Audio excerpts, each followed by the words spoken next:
আজকে গাংনী বাজার উত্তপ্তর একটাই কারণ, আপনারা জানেন যে গতকালকে দেশনায়ক তারেক রহমান যে আমাদের গাংনী 2 আসন জননেতা আলহাজ আমজাদ হোসেনকে যে নমিনেশন দিছে, সেই নমিনেশনকে কেন্দ্র করে যে আওয়ামী লীগ পুনর্বাসন কমিটি টায়ার জ্বালাচ্ছে, গাড়ি ভাঙচুর করছে, অগ্নিসংযোগ করছে এবং আমরা খুব ধৈর্যের সাথে আমরা ওটা পর্যবেক্ষণ করছি। আমজাদ হোসেনের অফিসের সামনে এই যে আপনারা দেখতে পাচ্ছেন যে চেয়ার এবং মোটরসাইকেল যে ভাঙচুর করা হয়েছে, তারপরেও আমরা ধৈর্যের সাথে আমরা ছিলাম।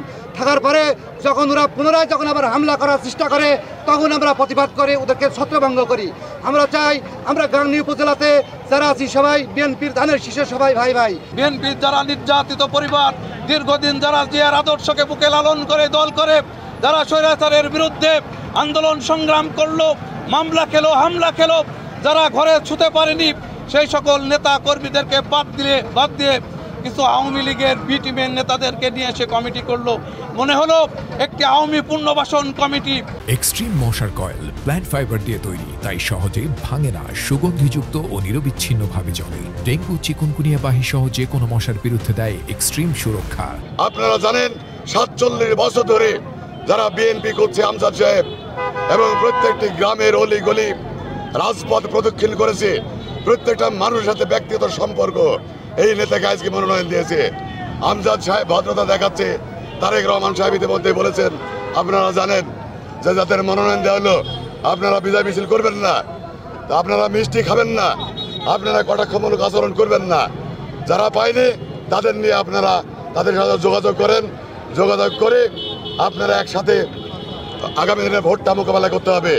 আমজাদ সাহেব তারেক রহমানের কথা মতো গুরুত্ব দিয়ে তাদের বারবার ফোন করে পরিস্থিতি নিয়ন্ত্রণের চেষ্টা করছে, কিন্তু আমরা দেখলাম মিল্টন সাহেব তার লোকজনকে উস্কিয়ে দিয়ে আজকে গাংনীতে গতকাল একটা ভাঙচুর করেছে, অগ্নিসংযোগ করেছে।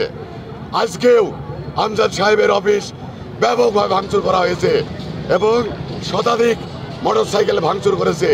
এই পরিপ্রেক্ষিতে গাংনীর সাধারণ জনগণ তাদের ধাওয়া দিয়েছে, ধাওয়া দিয়ে গাংনীর মাঠ ছাড়া করেছে। এখন গাংনীর টোটাল মাঠ জনগণের নিয়ন্ত্রণে ভাইরা মাঠ।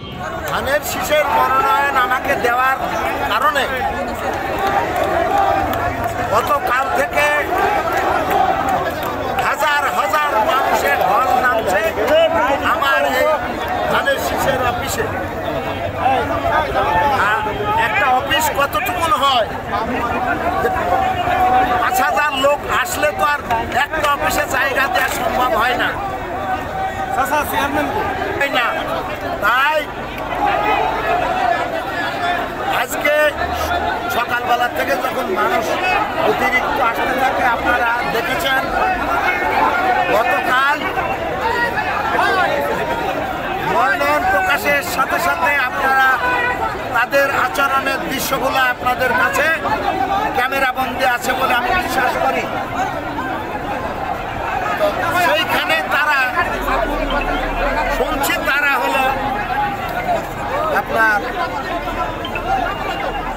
মনোনয়ন পরিবর্তনের জন্য কর্মসূচি দিয়েছে, জ্বালাও পোড়াও ভাঙচুরের কর্মসূচি দিয়েছে, মানি না অবৈধ মনোনয়ন ইত্যাদি ইত্যাদি অনেক কথা বলেছে, যেটা আমি বলার আগেই আপনারা সব কিছু জানেন। আইন শৃঙ্খলা পরিস্থিতি স্বাভাবিক রাখার জন্য টহল জোরদার করা হয়েছে। আইন শৃঙ্খলা পরিস্থিতি স্বাভাবিক আছে, তদন্ত সাপেক্ষে পরবর্তীতে আইনগত ব্যবস্থা গ্রহণ করা হবে।